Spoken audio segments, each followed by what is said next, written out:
Hello, hello, hello to everybody who is watching. Thank you so much for joining. We are here for another fantastic lunch and learn.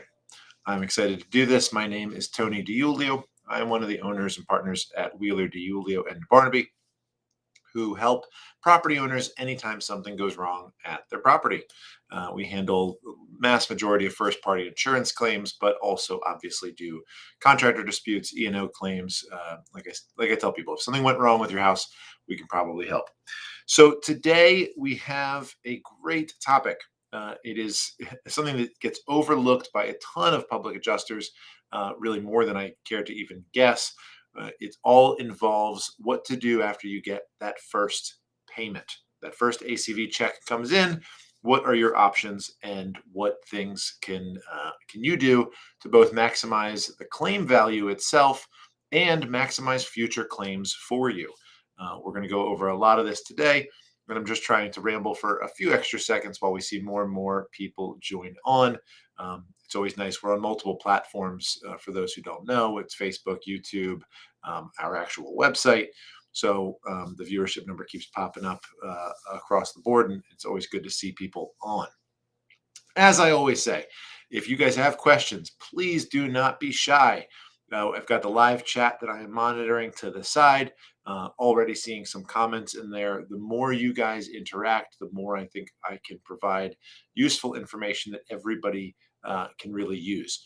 The truth is, if you've got a question, someone else on this video is probably already had that question as well and hasn't gotten an answer and can benefit from it. So don't hold back. I will try to address everything that comes up to make sure that you're really feeling like you get an opportunity to speak with me. It's one of the reasons I did this in the first place, is to have that kind of live interaction in this group feel, almost like a round table where people can ask questions and everybody can benefit from those. So the topics for today, we're going to go over a lot. And it's probably long enough that we can get this thing started. So let's jump in. For those of you who don't know, this is me, Tony DiUlio. I'm going to swap sides here with the slides just because to me it makes more sense to be over here. This is my direct contact information.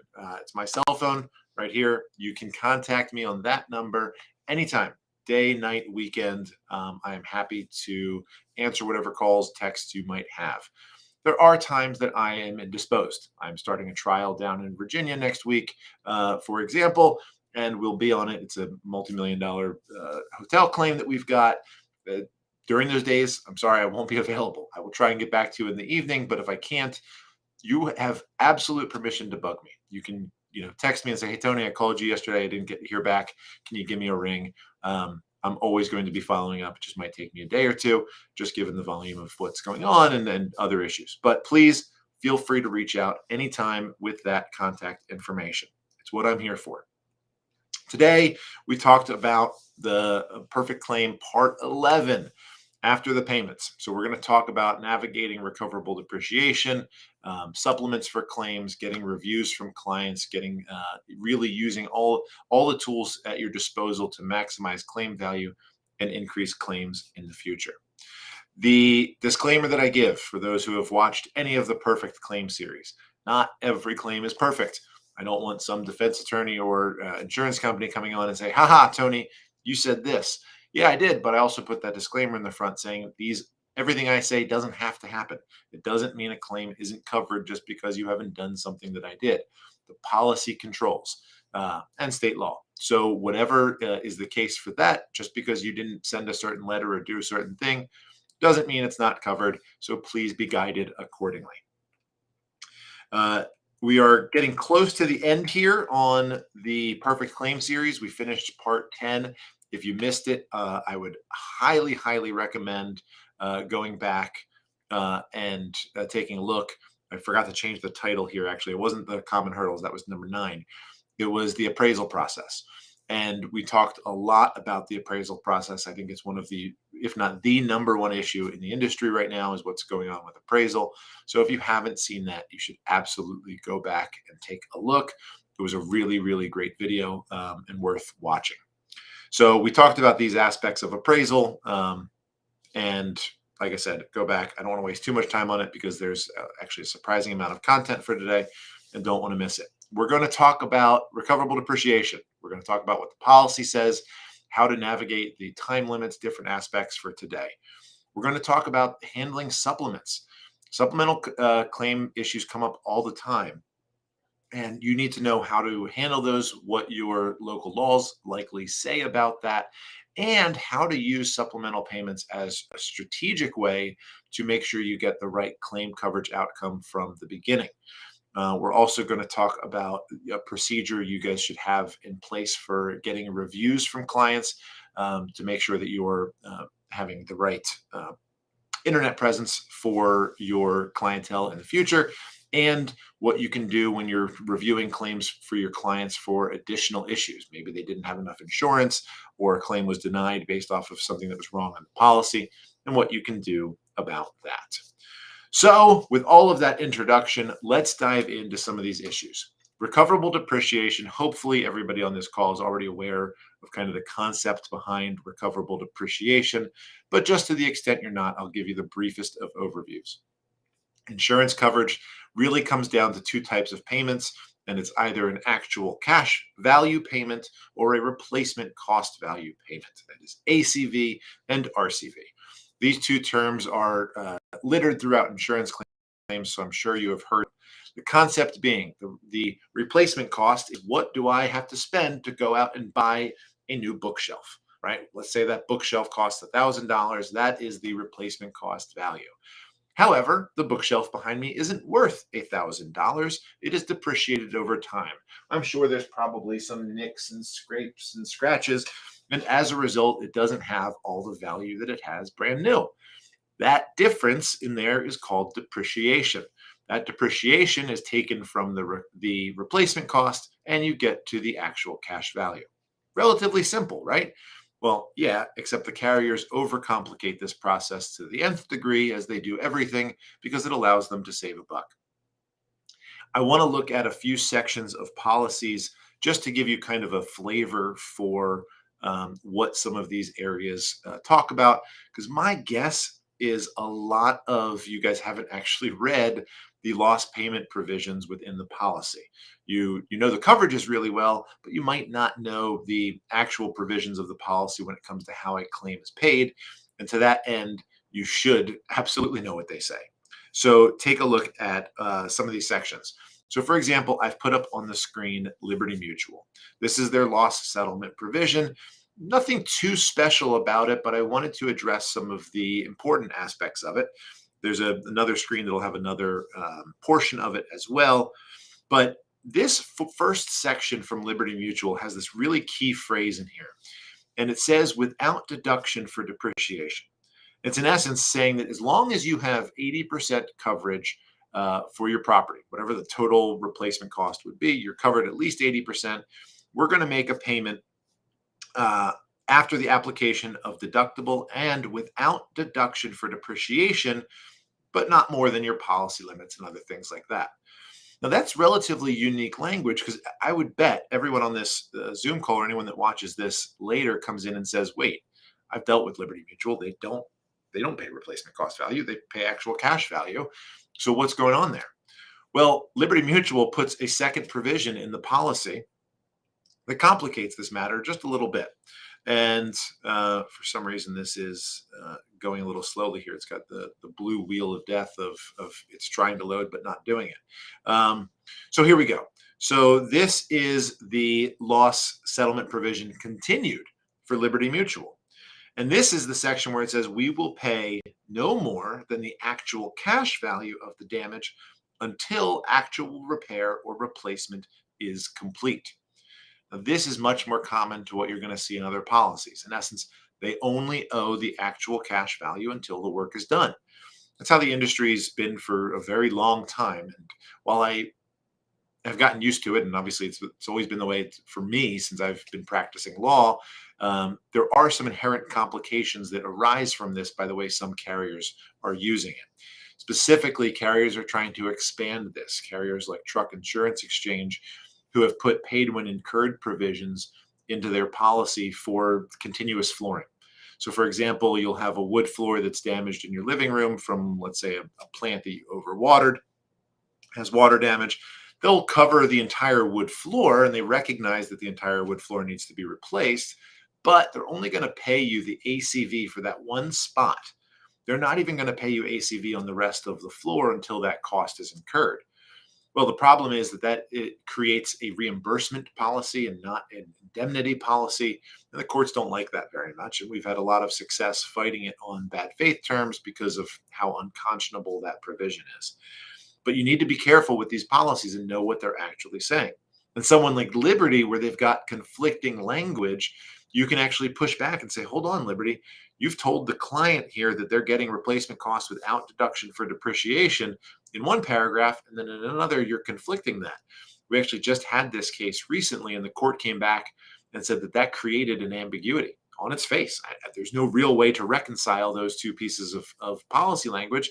As a result, must be in favor of the insured, and thus they are owed the replacement cost from the start. So you want to know what is in those policies. So we've got a few comments over here that I want to take a look at to make sure that we're not missing anything too wild from Mark Jacoby over here. I think everyone can see the comments, so if you can't, that's what I'm looking at.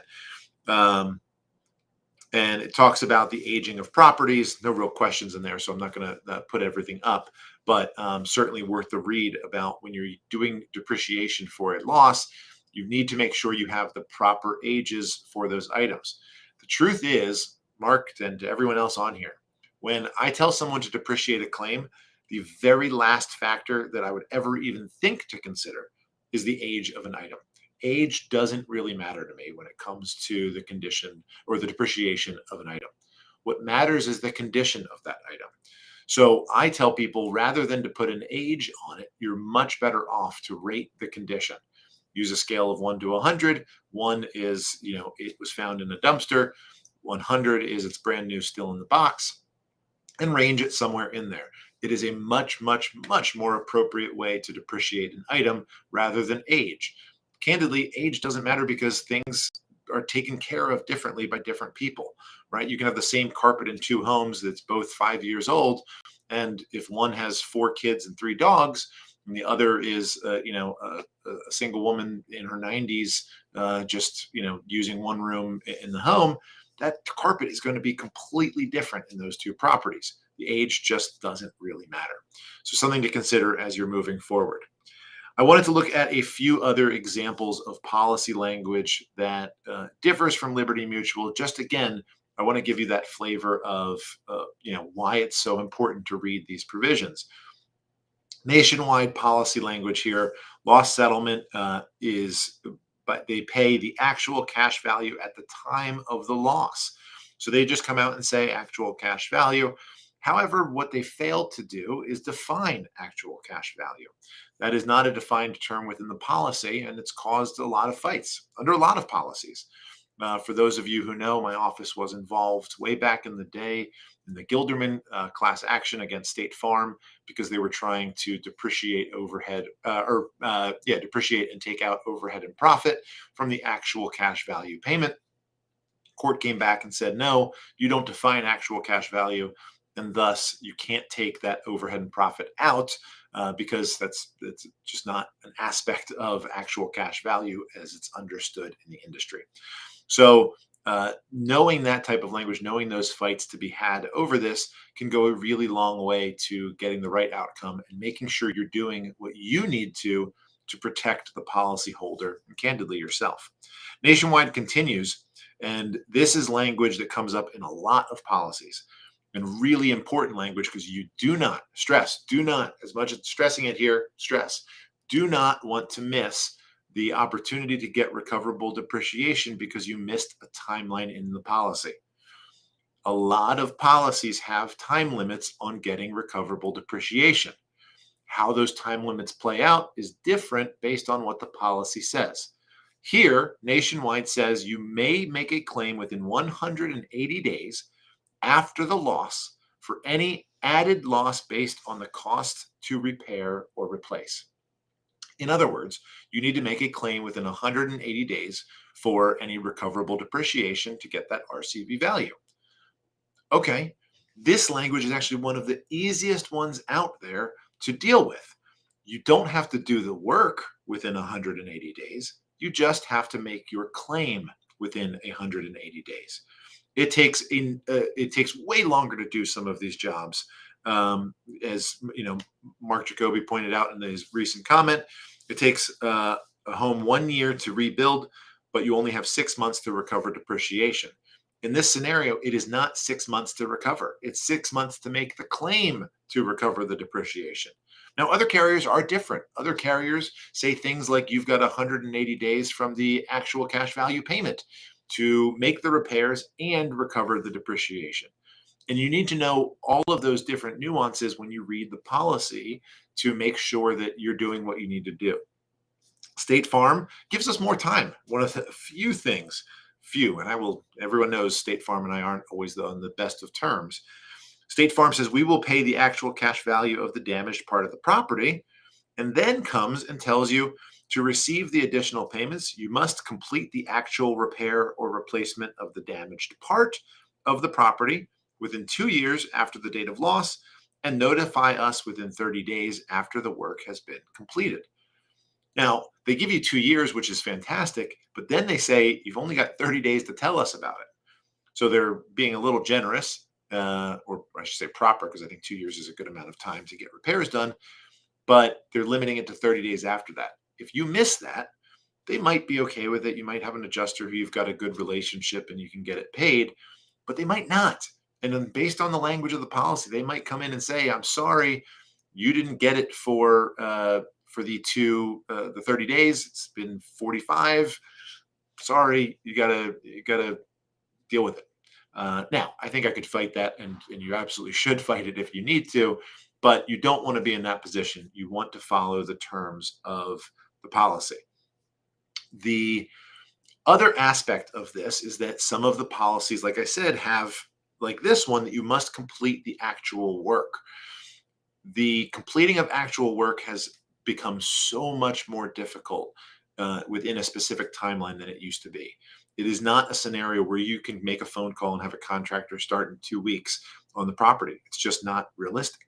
I mean, it might take you 2 months just to find a contractor who will do the job, 6 more months for permits, and then they're starting 8 months later and have issues with labor shortages and obviously supply chain issues.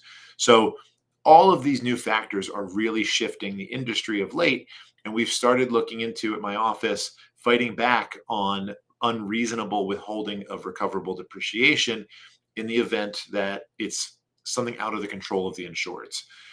The key to those scenarios, and this is one of the hopefully most beneficial things you're going to get from this entire webinar, is you need to both put the carrier on notice of your intent, keep the carrier apprised of the situation. So you need to tell them, hey, we've been doing X, Y, and Z, but we still can't get the contractor for this reason, or we still can't get the job finished, and we're asking for a reasonable extension of the time limit to get the work done. And if they refuse outright based off of things that aren't in the client's control and they've been reasonable, we're starting to pursue those claims in litigation because we feel that there is an inherent unfairness to that we want to push with the courts to see what we can do. So make sure you know what the policy says so that it can be avoided whenever possible. All right. So we've looked at a few different policies and a few different things of what they say. I note I didn't change that last slide, should have said State Farm at the end. So what should you be doing when you've got a recoverable depreciation issue on these claims? Well, the first step should be a very obvious one. To everybody, in all of your claims, you should have a notification to the carrier, right? You should know that in your letter of rep, there is a line that says, hey, I'm representing the insureds. And by the way, this is our formal notice of our demand for the recoverable depreciation. We are making a claim for it. Here it is. It should be in every single one of your letters. If it's not in your letter of representation, put it in there. I assume you have a form letter for your letter of representation. If you don't, get one.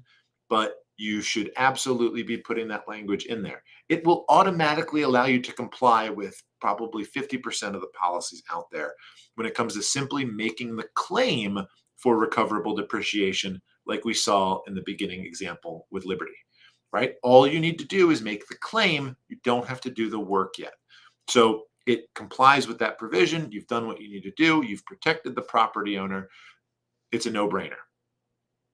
The second thing you need to do is something that I have reiterated over and over in all of my talks, and hopefully you are all doing it at this point.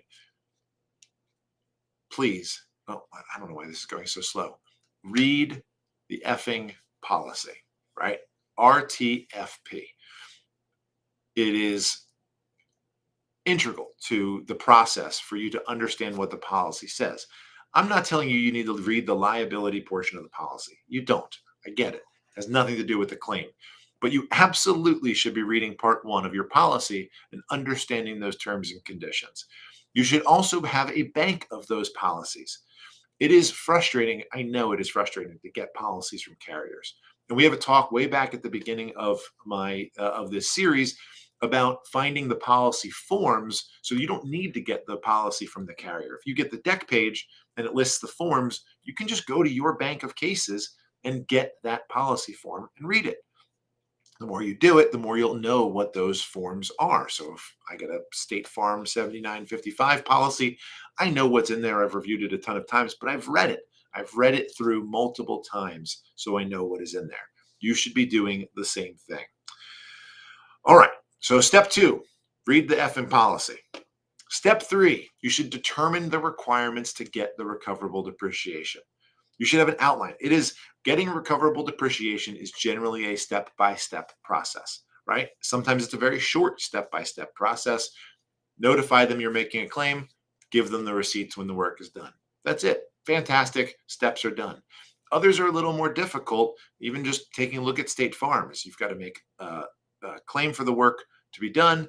You've got to actually have the work completed. You have to notify them within 30 days for that. You want to know what those steps are when you're actually going for this recoverable depreciation.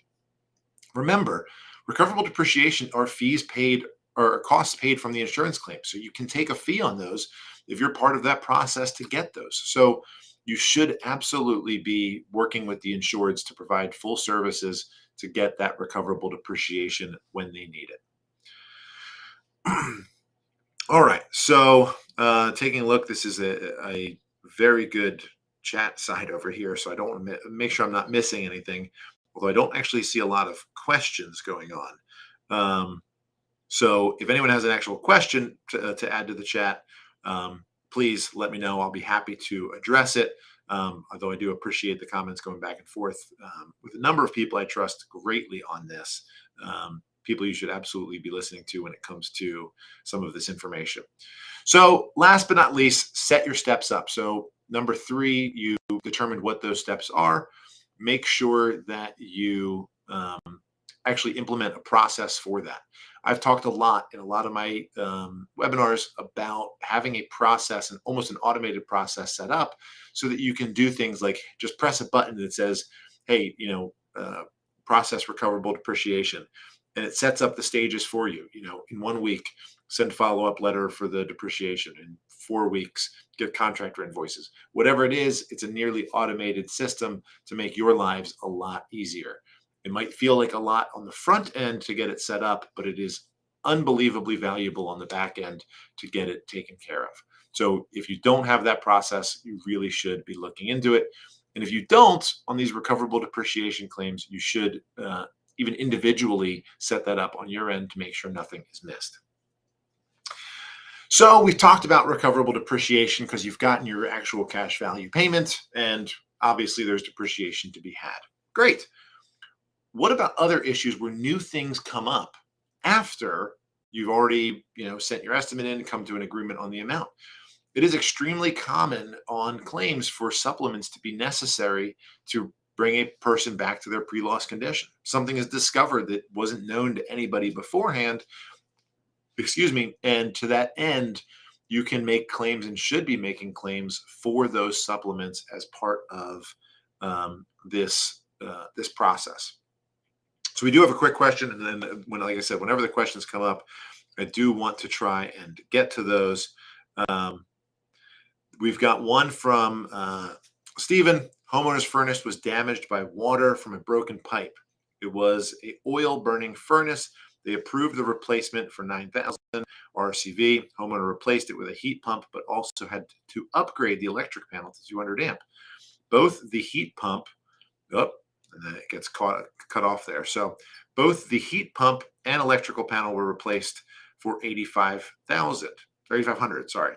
Insurance company won't release the depreciation, saying that they spent 6,500 on the heat pump, and 65 on the heat pump. Electrical panel is not covered. The ACV value for the furnace was 65K. Any recourse? So yes, when we're going to talk about this a little bit later, where there is additional work. If the electrical panel, if it was a necessity to upgrade it as a result of this work, you've got a chance. The problem you're going to have is if the heat pump was only necessary as a result, or I'm sorry, if the electrical was only necessary because they switched the system over to a new system as an upgrade, that is not going to be covered, unfortunately. So if in the end they only spent 6,500 on the unit, or the and the electrical panel was more, if it wasn't necessary from the get-go, if it wasn't necessary simply as the result of the underlying claim, you won't have much hope there. One other question to bring up from Jason. Client hires his cousin to manage all repairs. Cousin has an LLC, or private individual. Cousin, individual insured, submits invoice, not a licensed contractor. Does it satisfy the cost incurred for policies? So this question comes up a little bit later as well, in some of the questions that were posted or sent to me ahead of time. But the short answer is yes.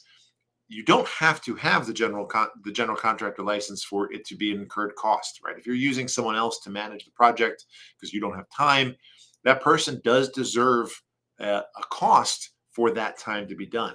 One of the hardest things that comes up, though, is what is the number, right? It's if they're not a GC, do they really deserve to be paid the same as a GC, right?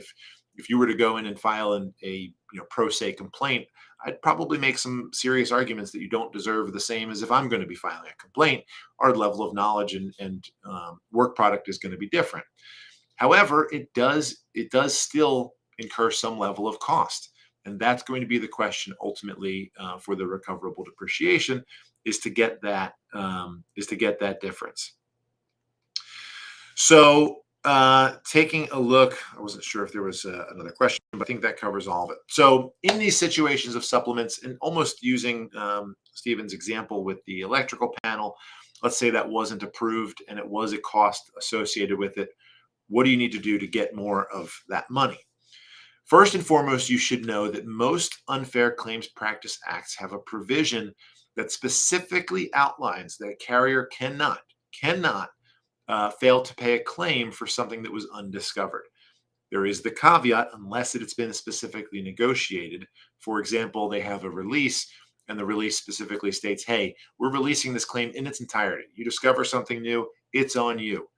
That's a fair release to have if the client signed it, and ultimately you're not going to get paid for that. But if something is discovered, state law is going to come in and say that, look, you can't withhold payment simply because you already had an agreed upon number, right? This comes up a lot of times when cases go to appraisal or come to litigation.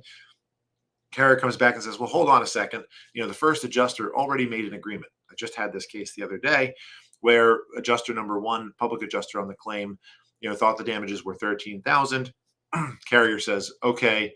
Client tries to put in for additional funds. Carrier says, nope. Already had an agreement that it was $13,000, and they get a second adjuster involved and a contractor who both say that it's $89,000 to do the job. Carrier, what are you going to do? And the carrier ultimately was on the hook once we got involved to reopen the claim and reevaluate it, given the state law on this. So make sure you are aware of that and use that to your advantage in your letter writing. If you are notifying the carrier of a supplement, you should almost always have that language from wherever your state is to make sure they're aware of the situation for the law. The question on whether or not Virginia is a quote fair claim state. Not entirely sure, Jason, what you're meaning by fair claim state, but if you're talking about that provision from the Unfair Claims Practice Act, I can send you a link if you need to, but if you just look up Virginia Unfair Claims Settlement Practices Act, you should be able to find it as well. The steps for supplements, right? If you're going to have a claim where you've got a supplemental loss, it is important that you take the steps properly to do that. The supplements can be used for a lot of reasons, right? Undiscovered damage, repairability issues, code issues, and like we talked about briefly in the beginning, getting coverage before fully estimating a loss to make sure you get the right outcome. These situations come up constantly, and you can use them to your advantage when you've got a carrier who's giving you a hard time on a particular issue. So let's talk about some of those. You've got undiscovered damage.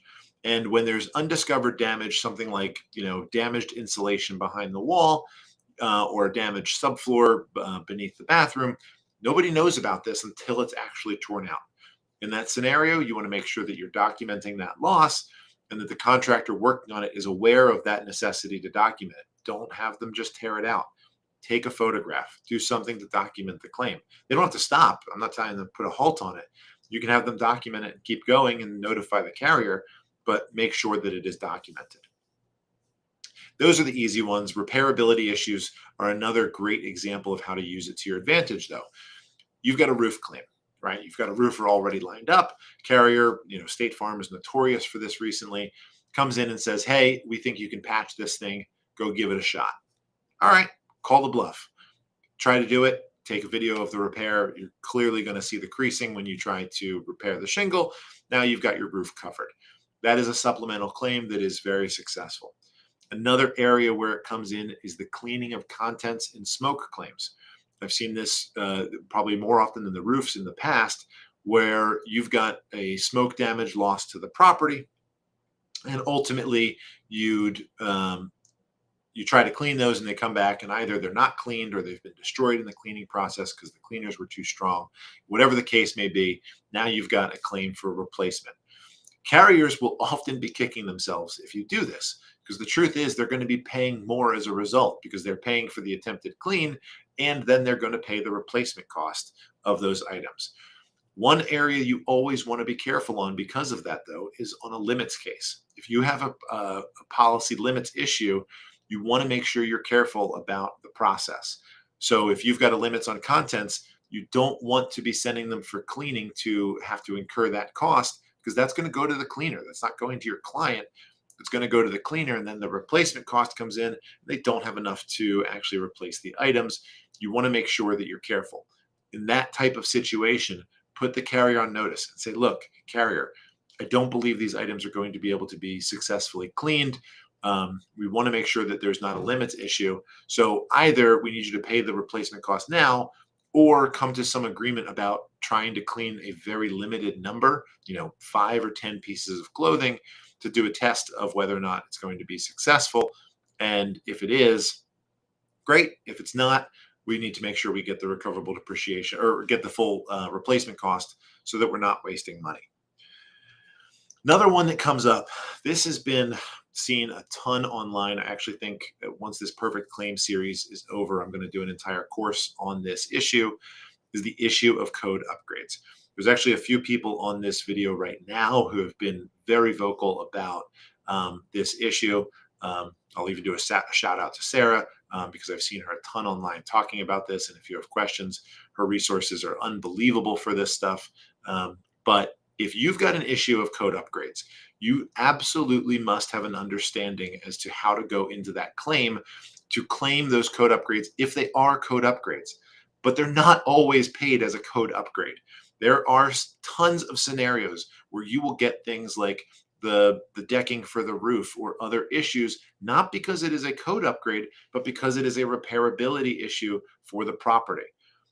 If you understand that distinction, it is invaluable to a loss because you don't have to trigger the code upgrade coverage or fall under the code upgrade limits on a policy. A lot of times, if you've got a large roof, for example, that has 30,000 in code upgrade coverage, you might hit that with half of the decking, and all of a sudden your clients are in a bad position as a result. So understanding those nuances is a really, um, really big and important issue right now. I don't have time to discuss all of them, but if you're unsure or want to talk about it, please let me know or take a look online for some of those resources. So if you've got the code upgrade coverage and there's plenty of limits, fine, put it under code upgrade, doesn't matter. But when you're not in those scenarios, it is critical that you are arguing those the right way. So the other issue on supplements is to use them to get coverage in a proper situation that you think might otherwise be problematic. What do I mean by that? Carriers, shocking. I know this is going to blow your mind, everybody. They don't like paying large losses, right? They just don't like doing it. It's not part of their monetary benefit. So they don't want to pay a large claim. Even more so, they don't want to pay a large claim when the visuals of the loss are relatively minor. And what I mean by that is you get a stain inside of your house and all of a sudden, two walls are damaged and you've got an $80,000 claim. What the heck is going on? This might best be exemplified by the broken tile case. I personally do not like broken tile cases. They are not fun to argue because the truth is visually, people don't like them, right? You get one broken tile in your kitchen and all of a sudden you want literally to remodel the entirety of the kitchen, new cabinets. And by the way, those floors happen to be continuous through the first floor dining area, and all of that needs to be redone too. And you've got one broken tile that costs $8 and your claim is $80,000, right? That's not an easy thing to sell. So not a big fan. But with all that being said, there are scenarios where it is warranted to argue the beginning portion of a claim to get coverage and then fight over the supplements down the road. And the best example that I could think of is the stucco claim. I did a talk at the PPAANJ meeting for this. So if you were there, this is going to be shortly repetitive.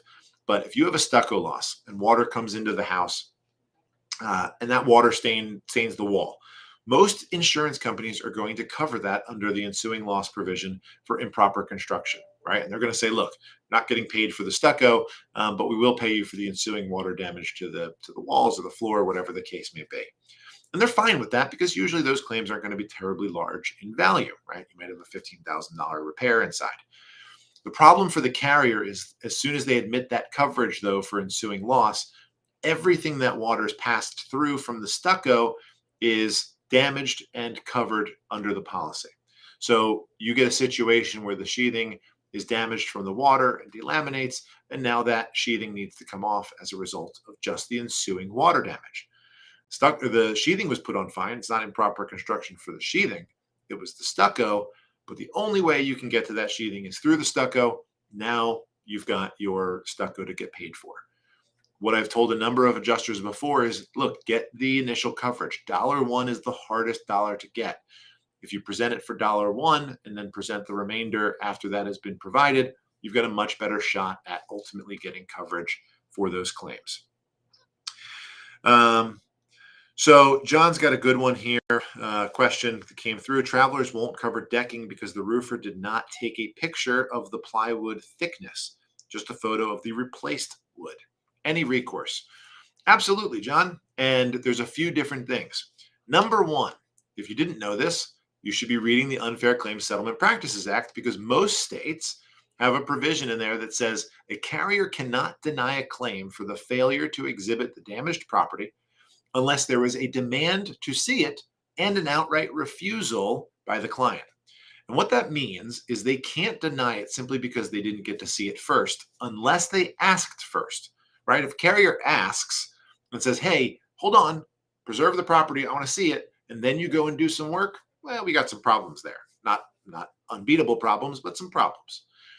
If the client mitigates the work and does the work because it's necessary to protect the property, or it's in the middle of a job, and you tell the carrier, and have someone to testify as to what they saw, sign an affidavit from the roofer perhaps as to the thickness, then you're going to have a scenario where the carrier is going to have a tough time refusing that. So in a situation like this, have the contractor simply put a letter that they signed together explaining the situation, showing the new sheathing on the roof, and the carrier really won't be able to come back and say no. They might do it anyway, and that's when you have to call me to file suit. But that should be enough to get you through that. Um, Another good one from Jason: can you provide your take on the argument the carrier will pay to replace shingles, but roof decking was not damaged by event and therefore refused to replace it? Absolutely. You want a perfect example? Go inside of a house and where you need to paint the walls and replace the floor. And if you need to replace that floor in a number of homes, you're going to have to pull off the baseboard. Happens all the time. And when you pull off that baseboard, that caulk line on the top of the baseboard that meets where it meets the wall for a nice clean seam gets damaged, and you've got to recaulk it and repaint that area. Well, the baseboard wasn't actually damaged by the loss. The caulk wasn't damaged by the loss, but the carrier is paying for that because it is a necessity to make the repair. The number one ways that I see people argue these, because you can talk about this all day long, and I know we're right about it, but if you use the carriers against themselves, right? If you've got a claim of partial loss, then you can usually take their estimate and find an example, a smaller scale example of what you're asking them to do on the larger scale, right? So you've got a situation where they want to patch the roof and they don't want to pay the entire slope because they say only a few were damaged and there's no continuity issues. Okay, well, great. Why did you pay for all four walls in the room when only one of the walls had damage to it? The only difference is price. And it's an argument that we win very consistently as a result of that. So there's a lot of ways that you can go back and push them. And if you can find it in their own examples, it is absolutely one that that is worth fighting for. All right, so we've talked about the supplements. Let's talk about what else you can do after a loss to increase your own productivity, your own value as an adjuster. I asked this question. I think everyone probably knows the answer to this question, at least in part. I would bet that most of you are going to say the same thing to this for what is your number one resource when it comes to obtaining claims. And I would bet if I took 5 minutes to let everyone answer on the side here, most of you are going to write the same thing. And now that everyone here has thought of that same thing, I'm going to bet dollars to donuts you're thinking referrals from clients is your number one best resource for getting claims. You know what? It absolutely is one of the top two things that you have. And it's probably number one, but it is not far off from number two, which is the internet. Nowadays, ladies and gentlemen, if you're on this, you are probably pretty proficient in some level of interaction with the internet. If you're not, you should probably get more proficient. If I go online right now and I look you up, I just type your name and type public adjuster. If your website is not one of the first 5 things that pops up, or if you don't have a website, you are at a disadvantage. Without question, you are at a disadvantage for this industry because you are up against people who are, without question, tech savvy and are using the internet to their advantage.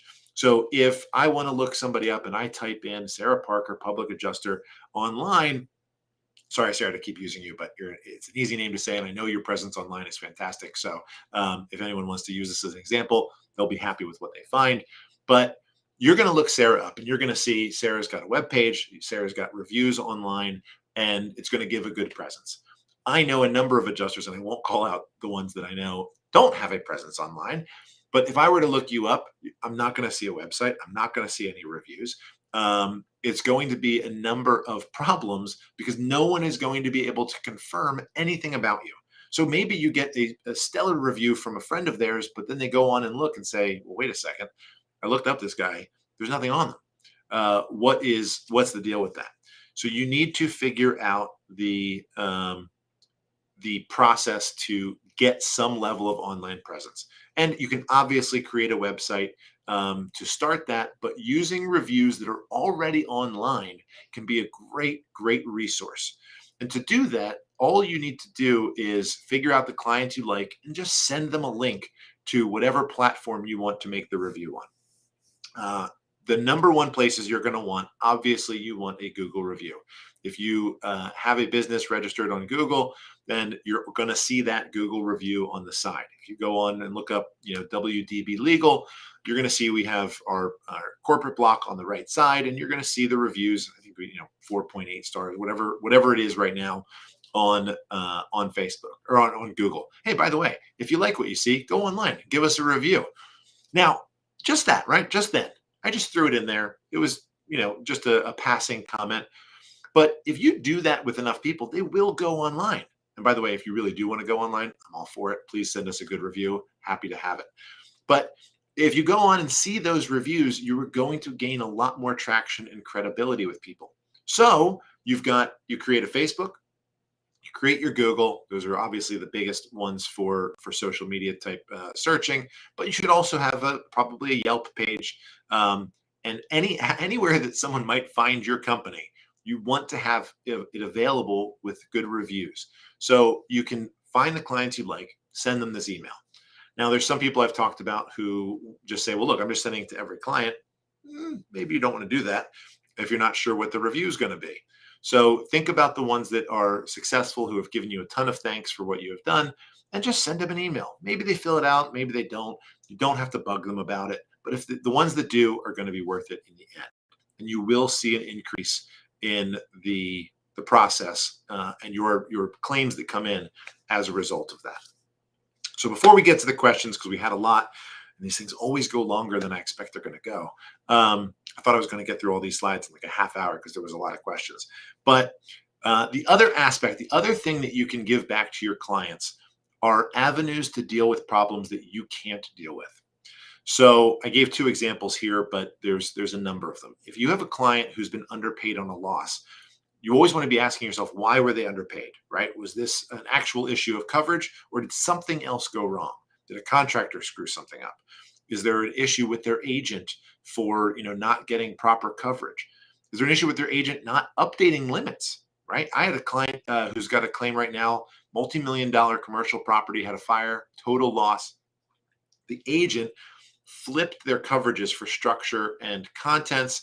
Their structure was woefully underinsured, or no, it was not contents. I'm sorry, it was debris removal. Somehow flipped these two things. Contents limit was let's say 1.8. Debris removal limit was like $5.9 million. You're like, wait a second, that doesn't make any sense. Of course it doesn't make any sense, because he screwed up. And we have to go after the agent as a result of that. And if you can give them an avenue, whether it's me, and I'm happy to help if I can, or another attorney to pursue it, that can go a long way to creating the kind of relationships that you want to have.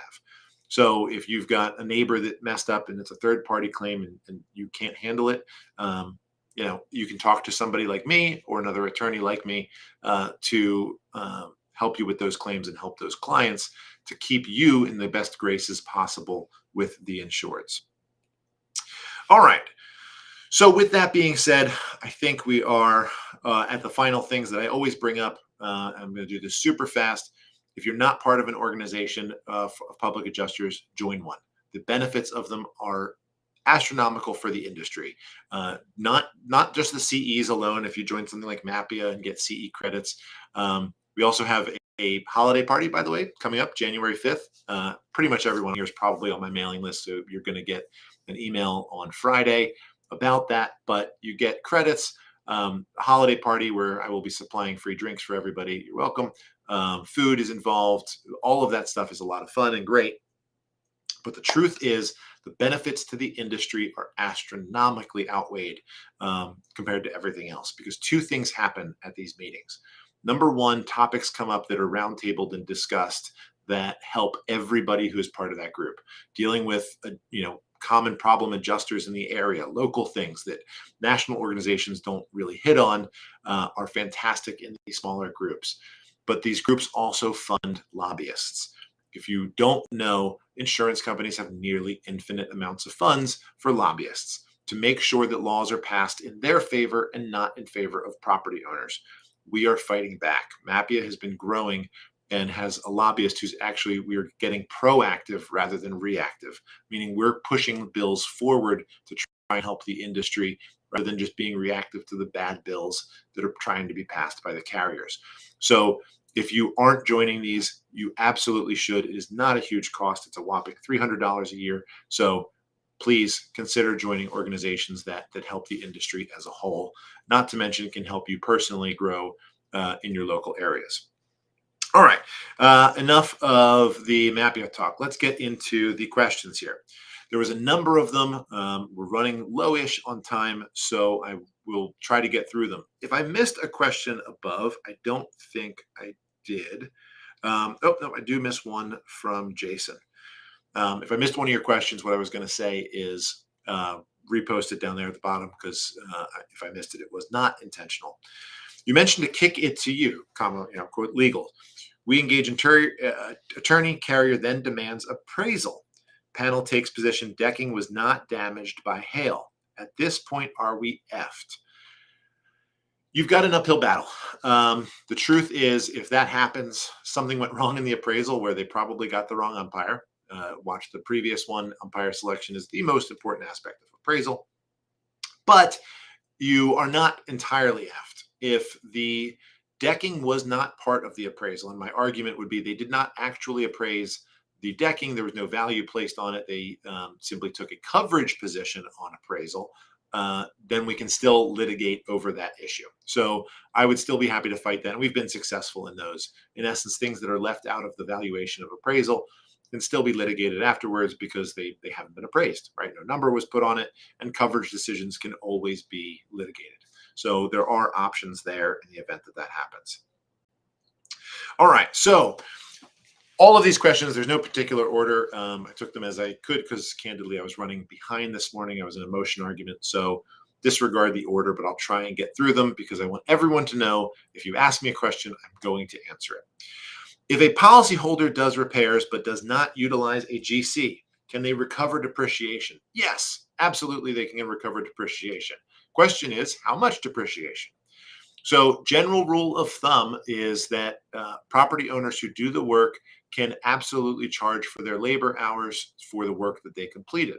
What they cannot do is charge for a profit. So if you want to break it down, this actually all stems from some of the FEMA guidelines for their adjusting processes, and courts are swayed strongly by that. So what the guidelines say is if there is 10% for overhead and 10% for profit, they're still going to be able to get their 10% for overhead because they have all those same costs, right? I've purchased my own hammer, my own nails, my own tools to do the job. I have overhead just like everybody else doing the work, so I can get those costs. I can also get my labor costs for the time I've put into it.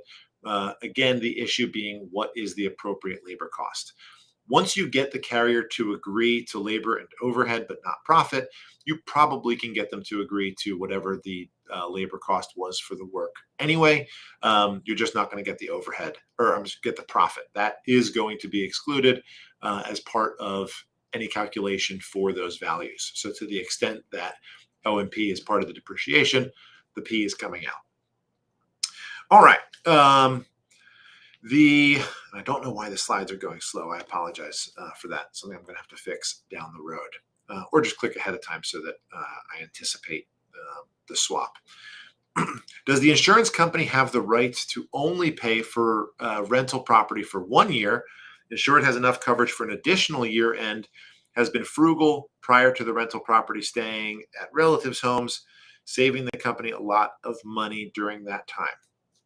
So policies have limits for ALE just like they have for everything else, at least most policies. I have seen a few grandfathered policies that have no caps on ALE.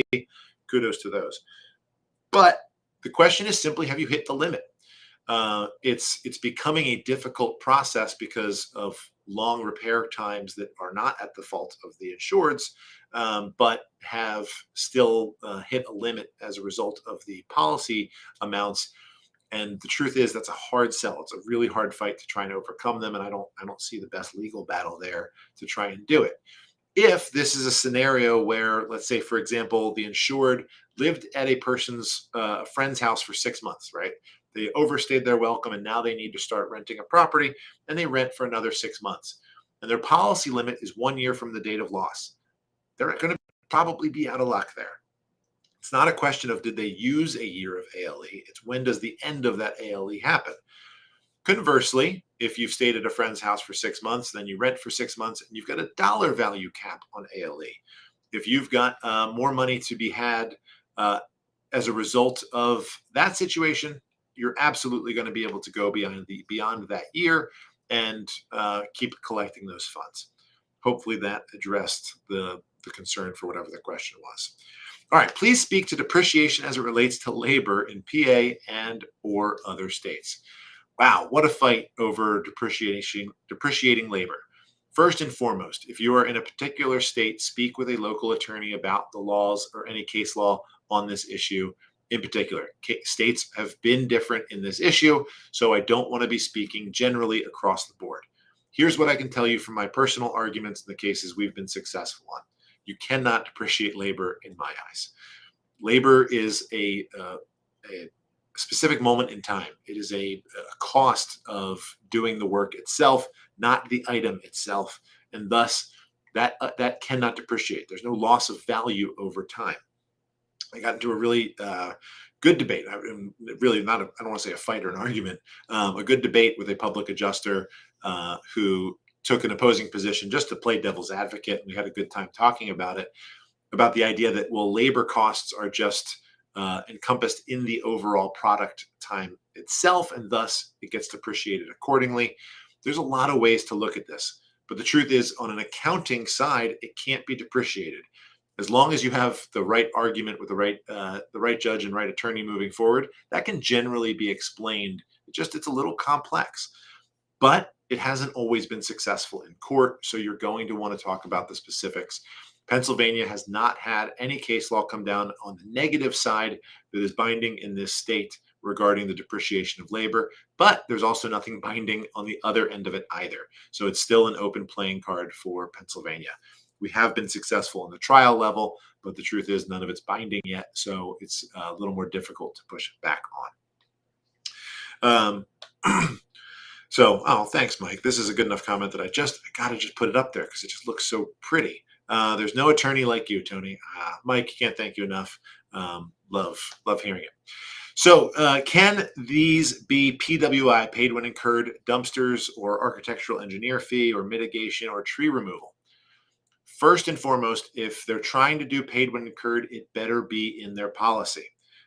If paid when incurred is not in their policy, they absolutely positively cannot be doing it. They can take actual cash value for those payments, but they cannot be doing it as paid when incurred if the policy does not specifically state it. So in this scenario, unless they specifically state that the dumpsters are paid when incurred, or the architectural fees or mitigation or tree removal, they cannot be done as paid when incurred. The other aspect of paid when incurred is what, like I said, truck/farmers has been doing, where they have put paid when incurred into unreasonable areas, right? Things like the continuous floor, so that an insured is getting, in that case, they had gotten something like 13% of the RCV from the carrier's own calculation, let alone our calculation of damages, to try and do the repairs. And they had to say, okay, we're going to give you 13%. You've got to come up with the other 83%. That's ludicrous, right? It creates an unreasonable position for the insured, and you can fight back on those, even when the policy did speak to paid when incurred. But otherwise, things like the dumpster fees, the tree removal, those are much more common as paid when incurred, and it depends on what the policy says. All right. So recently we've had issues in trying to recover depreciation on a per trade basis. I'm going to shorten this one up. In essence, what's happening is clients are doing repairs to a portion of the property and trying to get the RCV or the depreciation for that portion of the property. You absolutely can do that. Repeating this, you absolutely can get depreciation on a specific item that has been repaired or replaced per the estimates of the carrier. Most of these policies, when they talk about recoverable depreciation, talk about repairing that part of the property, right? Or repairing the damaged item or items. When they specify that, they're talking about breaking this thing down. they're recognizing that it is not the entirety of the loss that needs to be done, because they could have said that, right? They could have said you need to do all repairs before the recoverable depreciation is necessary. And that's just not the case. So we've got a situation where they distinguish it in the policy, and then they distinguish it in the policy or in the estimate, and break down those costs, and you can absolutely make that claim accordingly. You just need to make sure you're phrasing it the right way in your letters, and you should be good to go. If you need help with that, obviously, as always, please let me know. All right, getting through these quickly as I can. I don't think I've missed any actual questions over here. By the way, when I'm looking for a question, I'm just looking for a question mark. So if you've actually got a question, make sure there's a question mark on it, and I'll be happy to help. What do you do when the opposing will not reply to requests to discuss your differences of your appraisals? First, I would go back and check section or the perfect claim number 10. We talked all about appraisal. You can go there. Short answer is, if they're not going to talk about the appraisal or the differences, you have two options. If it's pre-appraisal, go to the Department of Banking and Insurance, or insurance department, whatever they call it in your state. Write a complaint. They will respond. Option number two, if it's an appraisal, say, screw you, go to the umpire. The umpire is the end-all be-all for that. Use them as your tiebreaker, because you should be naming your umpire towards the beginning of the appraisal process. So Mike had a question regarding recoverable depreciation per room in a Cumberland Mutual case. There was a Cumberland Mutual trial court decision on this, but I don't believe it went to the Court of Appeals. I'd have to double check, but I'm pretty confident that it was not an appellate court decision. And if it was unpublished. Either way, I don't believe it was a binding decision in New Jersey. But Mike, if you want to send me the actual case term, I will be happy to double check. Is there a statute of limitations on damage to your property? Yes. Almost every policy contains some form of a suit limitation provision that limits the time you can file a complaint. That is guided by state law as to what they're allowed to do. It's ridiculous that they can shorten it, in my opinion, but they can shorten it. So make sure you know what it is. Would the doctrine of reasonable expectations apply regarding depreciation? Sure. Doctrine of reasonable expectations, in essence, says that if a policy has provisions that are first and foremost ambiguous, but even when they're not ambiguous, if they go against the reasonable expectations of the insured, it can be found to be unconscionable and unenforceable. It is not required, because the truth is, anyone could go in and say, "Hey, I didn't expect that, so I don't. You can't use that provision." It's a tough one to sell. It's not something that most attorneys are going to be arguing successfully, at least, because it is a lot of hurdles to overcome. But it would absolutely apply. What are the best tools / resources out there for post-claim surveys / rating systems? Number one, you're going to want to use the platforms that already exist in the masses, the Googles, the Facebooks, the Yelps, anything and everything you can find. For those, you want to use those. If you want to do personal surveys, Google actually has a pretty good service that you can create your own survey and send it out either en masse or individually to get those back. If you're just looking for it for personal reasons, this is not like an online review. It's hey, I want to send you a post-loss survey, get your opinions on these things. What could I have done better? I think it's a great idea to do. We've actually created one here recently to send out to clients, because you should always be learning how to improve. Dollars to donuts, most of you are going to get the same complaint about communication that everybody gets. I just wish I knew more, or was kept more apprised of the situation. But you might learn other good things about your process and you personally that you can grow with and become better as a whole. We got a question here from Jason. Jason, house has fire. Engineer IH is needed. Industrial hygienist, for those who don't know, as IH. Is there a standard provision in many policies to help support the carrier paying for the policyholder to hire said experts? Yes, actually, there are provisions of the policy that help provide coverage for this. First and foremost, it falls under the standard coverages in the event that it's necessary for the repair or replacement of the property. It's part of your covered loss.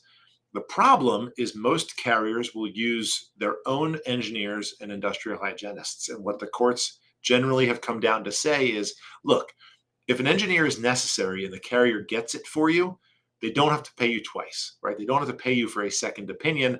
So you're going to have a tough time there. But otherwise, there are provisions in there to ultimately get those paid if it's necessary as part of a loss, just like an architect or some other aspect of the claim.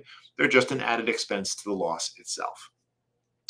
Carrier adjusters influencing the panel on umpire selections, or the fear of being fired for an award that is not close to what the adjuster originally wrote for.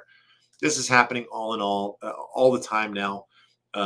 Again, go back and watch number 10 for the Perfect Claim series. I think that'll help.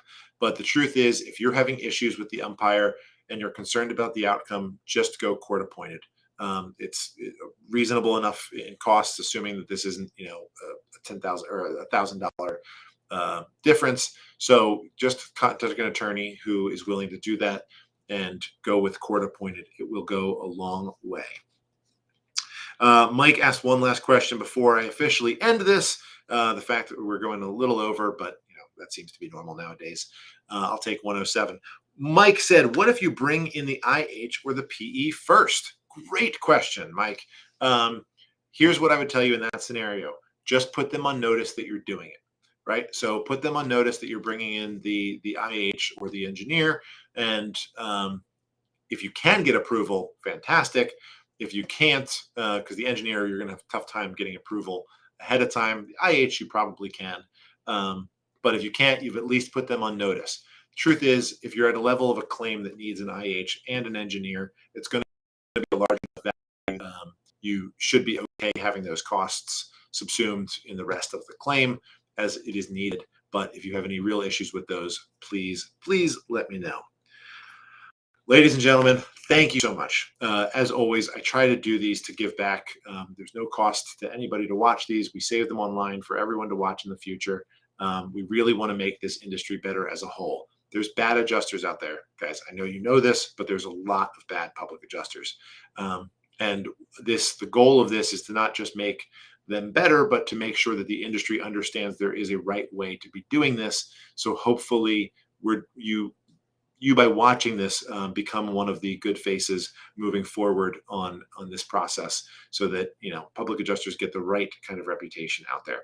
If you have any questions on anything we've talked about here or ever in the future, need help with a claim, policy interpretation, anything at all, my information is up there again. Thank you all so much, as always, and I will see you again next month. All right, take care.